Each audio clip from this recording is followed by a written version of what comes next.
ሄርሜላ ተስፋ ቆረጠች ማለት ነው። አብርሽ ወደ ሩትዬ ወደ ንግስቷ ወደ ቆንጆዋ ተመልሷል። እንግዲህ በጣም ደስ የሚል ዜና ነው ዛሬ ይዤላችሁ የቀረብኩት። በጣም ደስ ይላል ማለት ነው። አብርሽ ሄርሜላን አልፈልግም ሩታ ነው ፈልገው ብሎ እንግዲህ ድኖ ወደ ሩትዬ ተመልሷል ማለት ነው። አሁን ደግሞ እነ ሄርሜላ ተቃጥሎ ማለት ነው። አብርሽ አሁንም ታሟል። አሁንም ወደ ራሳችን መውሰድ አለብን፣ እኛም ማሳከም አለብን፣ አብርሽን ጸበል መውሰድ አለብን እያሉ ይገኛሉ ማለት ነው። ነገር ግን አብርሽ ሙሉ በሙሉ 100% በሚባል ደረጃ ድኗል። ነገር ግን እነሱ አውቆ አሁንም በቃ አብርሽን ሊያግሱት አብርሽን ከሩታ ጋር እንዳይሆን ራሱን እንዲህ ሊያደርጉን ነው ማለት ነው። በጣም የሚደብር ነገር ነው። እንግዲህ ሄርሜላ የምታደርገው ሁሌም ሄርሜላ እያደረገች ያለችው በጣም የሚደብር ነገር ነው። እንግዲህ ሄርሜላ የምታደርገው አንድ ጥሩ ነገር አታደርግም። ሄርሜላ ፍትህ ለሩታ፣ ፍትህ ለአብርሽ፣ ፍትህ ለልዑል እያላችሁ ኮሜንቱ ላይ ማስቀመጥ እንዳትረሱ።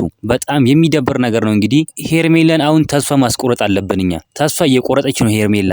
አሁን ሄርሜላ ማለት ተስፋ መቆረጥ ሴትዮ ናት። ቶሎ አብርሽ ካሁን በኋላ እንዳያገኛት ከአብርሽ ጋር እንዳትሆን ማድረግ አለብን እንጂ ካገኘችውማ የሆነ ነገር ተደርጓለች ታደነዝዘውና ወደ ራሷ ትስበዋለች ማለት ነው። ስለዚህ አብርሽና ሩትዬ አንድ ላይ ሆኑልን እያላችሁ እናንተም ኮሜንት ላይ መጻፍ እንዳረሱ፣ ቪዲዮ ላይክ፣ ቻናሉ ሰብስክራይብ ማድረግ እንዳረሱ። በሌላ ቪዲዮ እስከምንገናኝ በያላችሁበት የዓለም ዳርቻ ሰላማችሁ ብዝት ይበልልኝ። ደህና ሁኑልኝ።